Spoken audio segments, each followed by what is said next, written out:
Oh, hey guys! Welcome to another episode of the 1964 TR4 that we are working on in the Rusty Beauties garage. So we're getting close to the first test drive of this car, but before we do that, we just need to do a little bit more tuning on the engine, and I ordered electronic ignition for it, so as soon as it comes we're gonna finish what we've been doing on the engine. But for the test drive also we need to finish our front suspension. We have new ball joints and springs, and we have also hub bearings that we want to change, and we have a little bit of work to do at the back as well. We have to service the lever shocks, and also there was something on the brakes that we had to do. And I'm talking about a test drive, but the weather outside is this morning we got surprised with a whole bunch of snow. I'm gonna show you later, but don't worry, the spring is around the corner.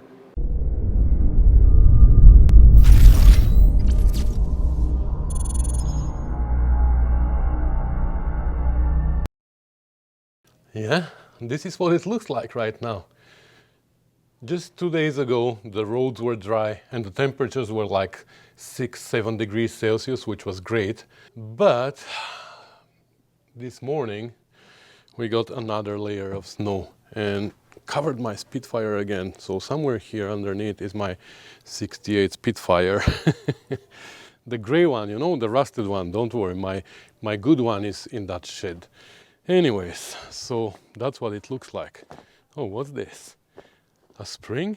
I told you the spring was around the corner. There you go. Here's our spring. Just what we need for our TR4. By the way, don't eat the yellow snow. So here, I found the other spring around the other corner. So let's do that. All right, so it's pretty dark here, everything is black, so it's gonna be hard to film, but I don't think I'm gonna film everything. I know I keep saying that and then I film a lot, but I will try to keep this short because this is not gonna be a full rebuild of the front suspension. I checked the bushings before and they look okay, so the plan is to change the springs, to change the ball joint and the bearings in the hubs. That's the whole plan. We already changed the tie rod ends and the boots on the steering rack. We rebuilt the steering rack before. Now we can just take it out of the way. There's no sway bar here on the TR4, so no sway bar links. I'm thinking it's going to be pretty simple, but let's see. So I'm going to start first by taking out the shock, and then with the spring compressor I might show that part with the spring compressor. And we're gonna go from there. And of course, as I'm saying that I'm not gonna film a lot, right away I start seeing things that I have to film. So I don't think I've done a TR4 suspension before, so there's a difference between TR6 and TR4. So here you can see underneath you have this bump stop. I believe that's the same as TR3, but I'm not sure.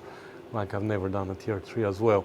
So anyway, so now what we have to do is we have to remove this bottom bumper, but to do that we need to raise a little bit the arm, because right now the lower control arm is right at the bump stop.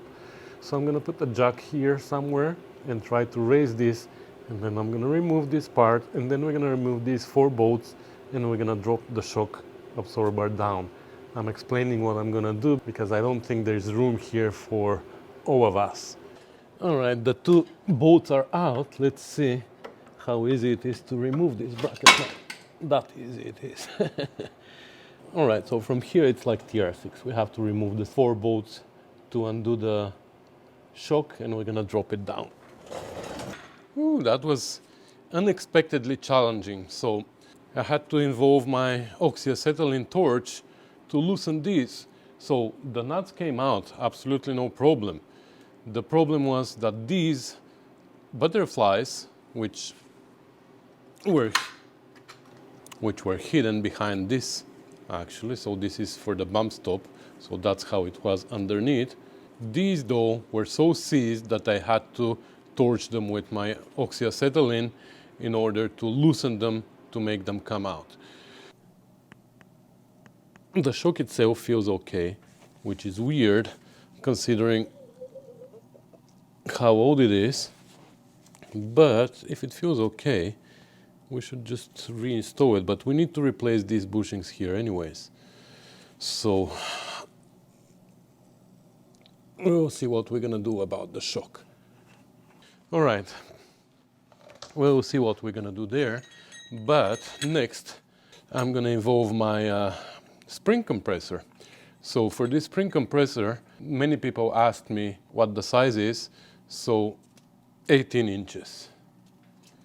18 inches long, 3/4 inch threads. And we're gonna install it right where the shock was. Like this.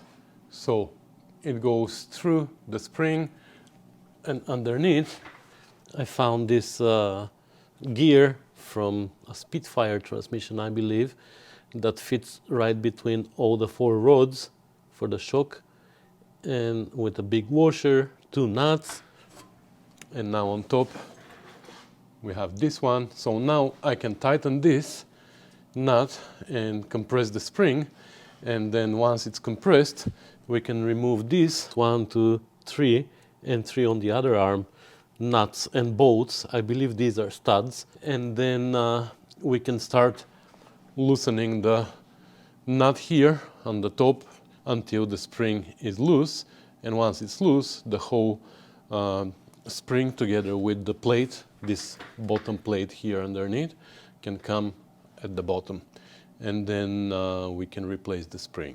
But when we don't have tension on the spring anymore, that's when we can also remove the bolts on the ball joint and replace that as well. So that's the idea.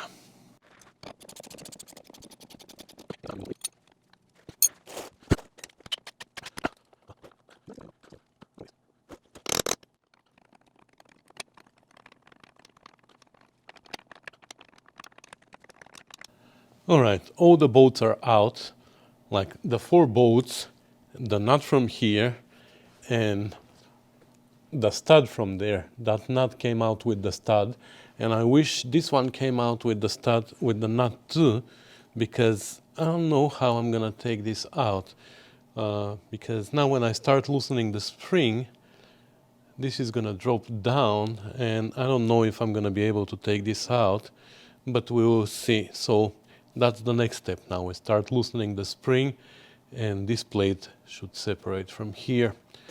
Here, just wanted to show you something. So this bolt is actually a bump stop that hits the frame there, and if you remember, we discovered before that the bump stop went through the frame, so we have to repair this.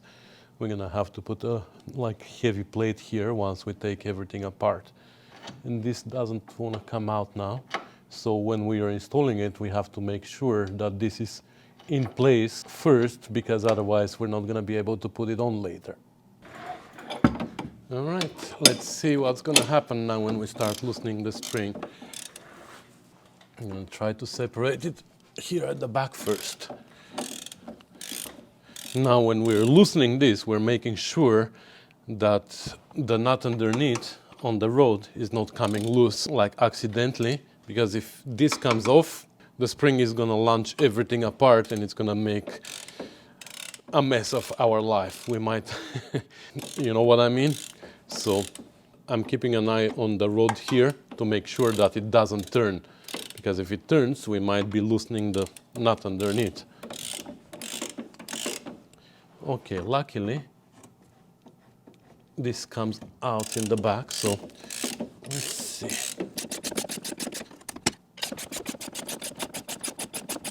Well, it's not that bad.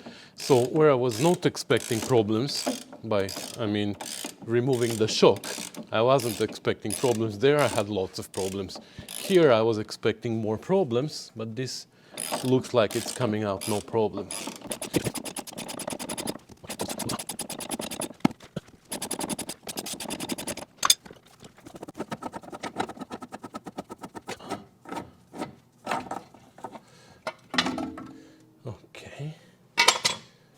The spring is stuck there for whatever reason. Maybe because it's never been out for the last 6 60 years, I think. All right. There must be a collar here, like a rubber collar, so we can replace it.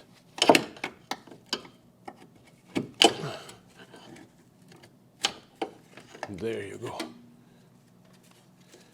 Nice. Well, it's surprisingly pliable for so many years, but we're gonna replace it. All right. All right, so I also removed the brake caliper from here because now we want to remove the ball joint and swivel the vertical link down, so we don't want to pull on the hose. So I put it down up there on top and I zip tied it here, so it looks good there. I just want it out of the way because while we have this down, we're gonna drop also down the A-arm from here, and that's gonna give us opportunity to repair the frame there. That's gonna be fun. Anyways, let's split the ball joint. Well, that was first for me. I just loosened the nut and this fell apart. I was gonna loosen the nut and then bring the ball joint splitter to split it, but this fell apart on its own, so that's interesting.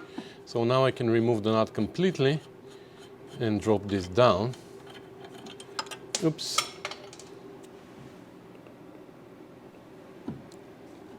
Like this. And like this. Perfect. So that gives us a lot of room here for the frame repair that we want to do. And this we're gonna put out of the way. Okay, so let's do the frame repair first before we do anything else.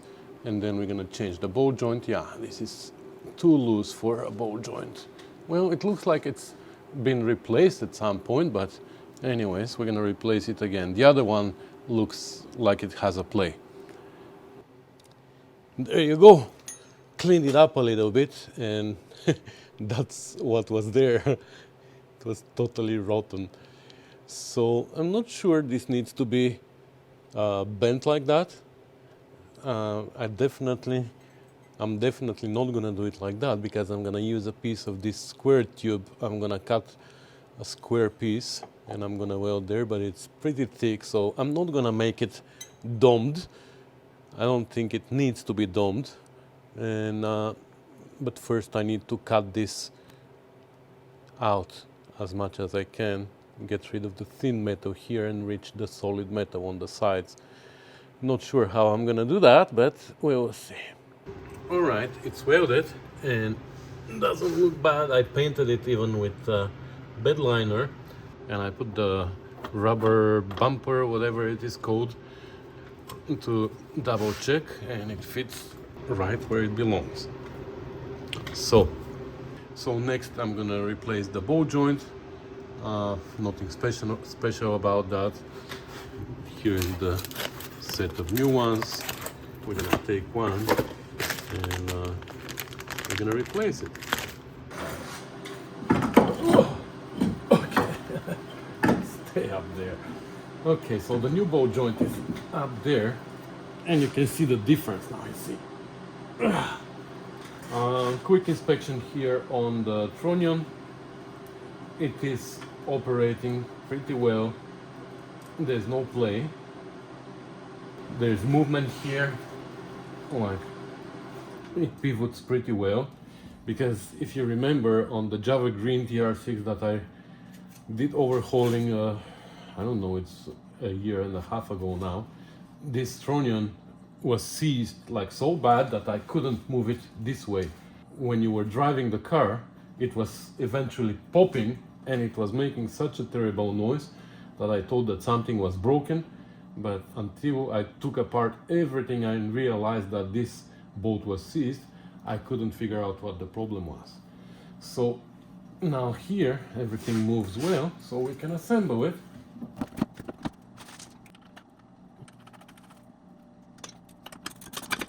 Alright, so this is rebuilt now.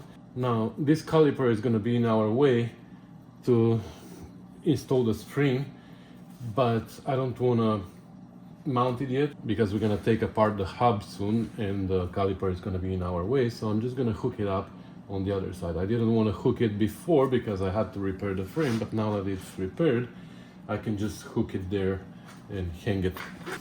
Now here is the old spring versus the new spring. This has way more coils than this one, but height-wise they're pretty much the same.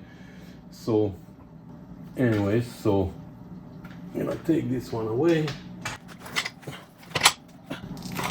Take away those old collars, install the new ones like this. And now this whole assembly should fit back inside. Let's see if we can work together here. I have the feeling that you're gonna be in my way a little bit, but we'll see. So.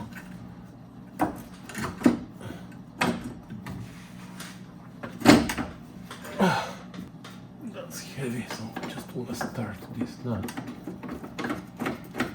Okay, now I have to make sure that this plate is fitting where it's supposed to fit, right? Right there. That must be better. So now, as we're tightening the spring compressor, we have to make sure that this goes on that stud. That's the most important part first, because everything else is gonna come in place later.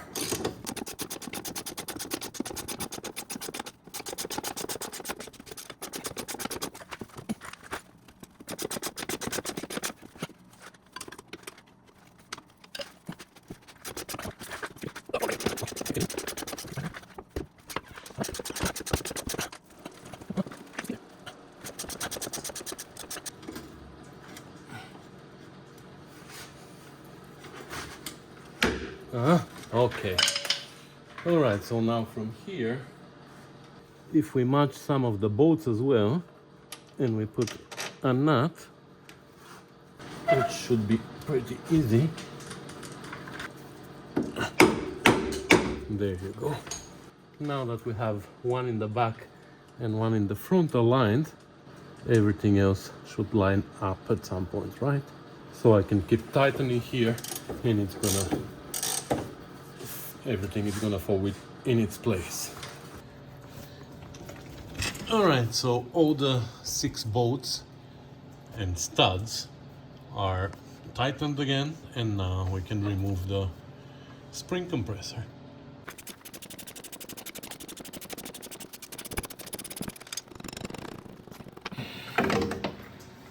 There you go.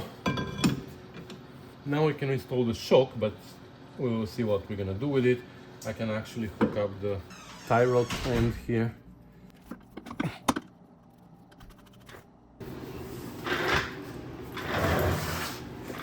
Alright, so now let's take the hub apart and change the bearings. These cups are always a pain in the butt to remove.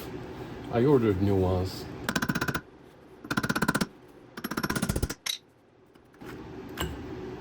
Finally. Wow. No grease here.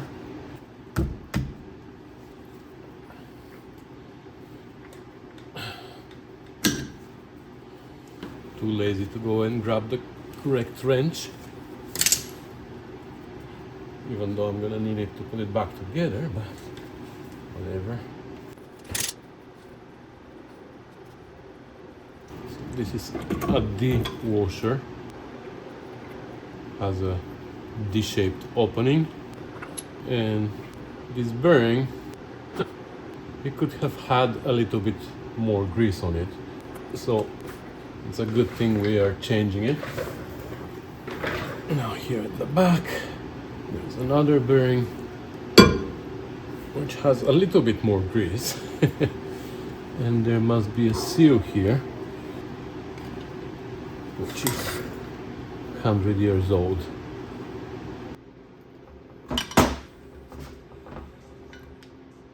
Oh, okay. So that's the rear bearing.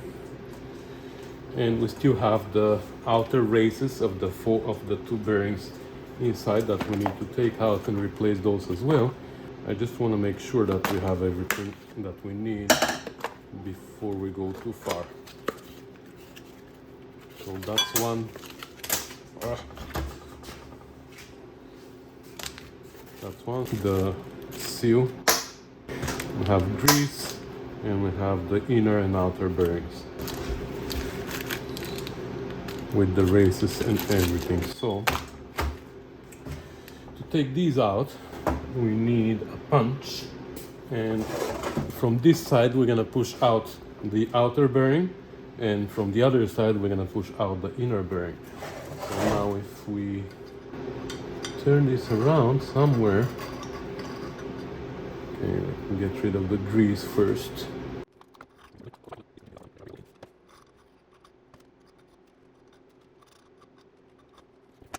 So if you see right here, there is a slot that we can put something into, and you see how we can push here out on the bearing. And there's one on the other side as well.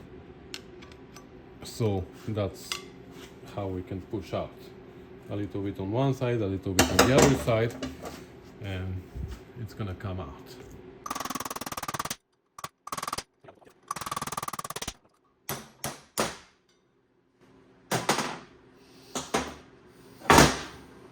And that's the outer race on one bearing.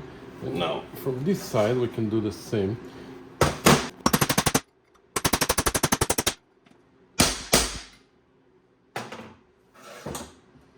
Thing is here now. Yeah. And the outer one too. And now here we can install our new race. So this is a tapered bearing, so of course we need to install it in such a way so we can install the bearing after, right? If we put it this way, we're gonna be in trouble. So we put it this way, and we can always tap it with a hammer, I guess, but since we have the press, we're gonna utilize the press. Now here, we don't wanna push on the bolts on this side, so we're gonna use something. No, that's not gonna work here. That's better. So now we are laying on the center where the cap goes. So that's our new race. And to push it in, we're gonna use our old race. Like this, and to make sure that we're pushing it flat, I'm gonna put this, and then maybe this. Nice.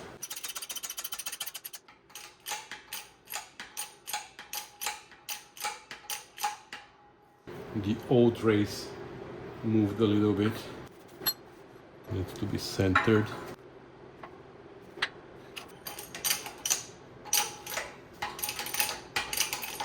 So we need to push it until it bottoms out, right? But not force it. Not force too hard, we don't want to snap anything. There you go. I hope the extra race now can come out easy. Yeah, okay. And now we're gonna do the same here. We don't want to put it, we don't want to lay it on the disc, we want to lay it on this part, like this.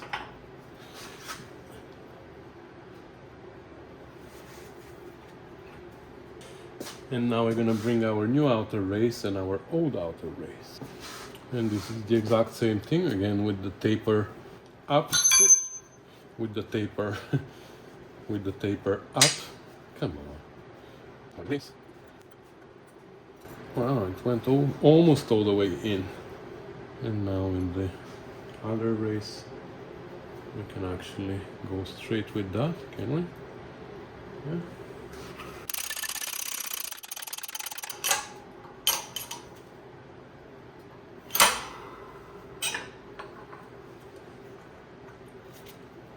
Make sure that it's bottomed, which it is. Good. Alright, so let's start the assembling process. We're gonna clean this old grease from here as well. So first we have to put our seal there in the back, but to put it on we need to lubricate it a little bit. So this is just engine oil.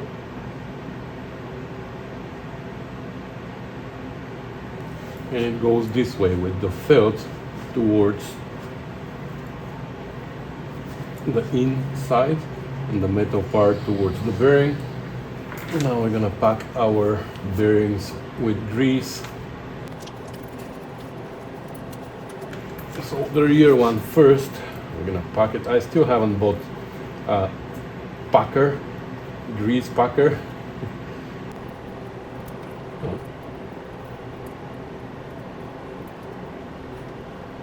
So we push grease from one side of the bearings until we start seeing it coming on the other side. This ensures that we have grease inside the bearing between all the rollers. So this bearing goes in there. It's supposed to go in. Come on. Okay, let me pack the other one first. And we're gonna push this one in all the way.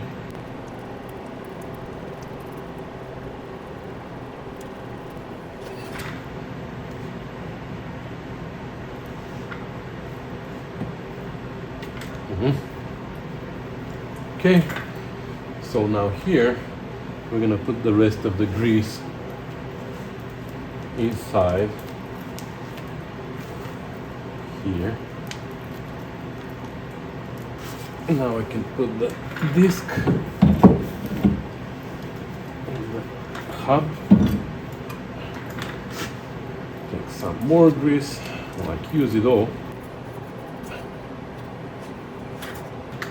And then the outer bearing, like this. Then the dewasher. It only goes one way, so it doesn't spin together with the bearing. Then our castle nut. And here now people have different opinions how much to tighten. So some say that we should tighten until we feel resistance and then loosen a little bit. Some say that you should tighten until, didn't I have a screwdriver? Until you can't move the washer anymore. Like you should be able to move it a little bit left and right. But what I was told to was to tighten a lot in the first place to make sure that the seal in the back is compressed, because right now the seal is also in the picture, you know what I mean? So we're gonna tighten not a lot so we don't damage the actual bearings, but now we can check. So if it spins freely but it doesn't have play, that's where we should be. So my way is to feel for play, and I can feel it. Now I can feel it.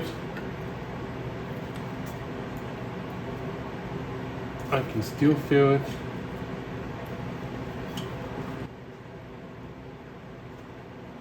I can still feel it. Some people even say put the wheel on with the wheel and the tire, you have more leverage and you can feel better. But even like this, I can feel.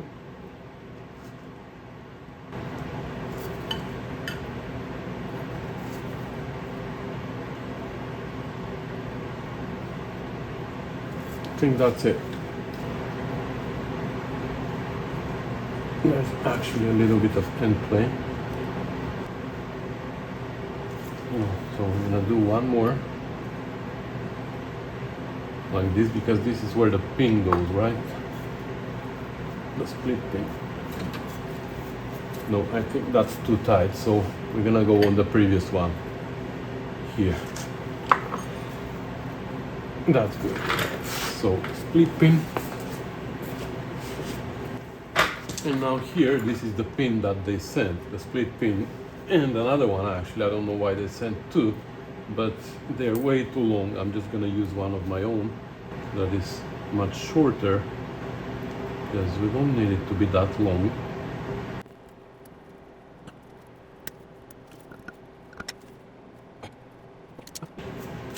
And here I'm actually wrong. I thought these were plastic, but they're not. They are metal, so they should fit well.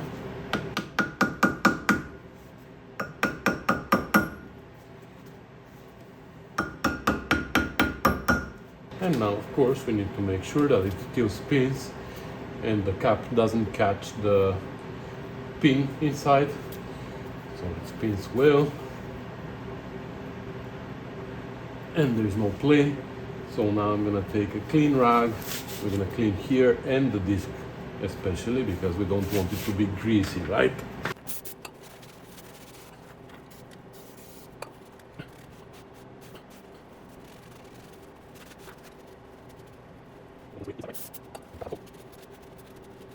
So this side is done. Now I can install back the caliper, and the only thing that still needs to be done on this side is the shock absorber, but we're gonna figure out what we're gonna do with that later. I guess we're gonna see what condition the other one is in, and then we're gonna decide whether we wanna change them both, or we're gonna just reuse them. Hi, Rusty.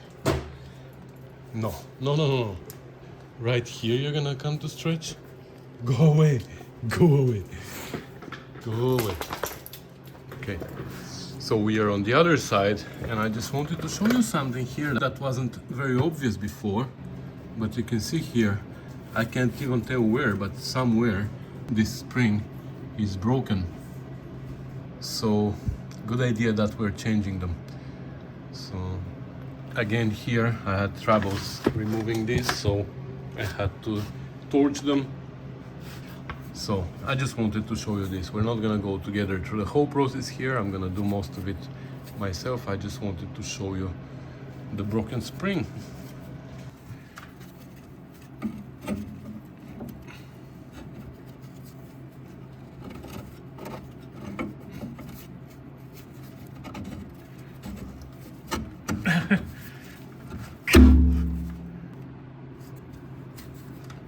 Well, I almost thought that we don't need the spring compressor here, but we actually still need it.